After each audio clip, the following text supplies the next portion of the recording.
Imagine that we are travelers from the stars bound for the sun. We would discover it surrounded by 4 giant cloudy gas worlds, Blue Neptune and its frozen moon Triton. And then, farther in, Uranus and its dark rings made perhaps of organic matter.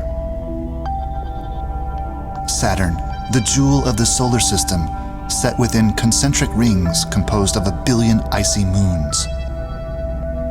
And finally, flanked by massive satellites, the largest planet, Jupiter, its multicolored clouds studded with flashes of lightning. Still farther in, closer to the sun, there are no more giant planets, only a host of lesser worlds made of rock and metal, some with a thin envelope of air.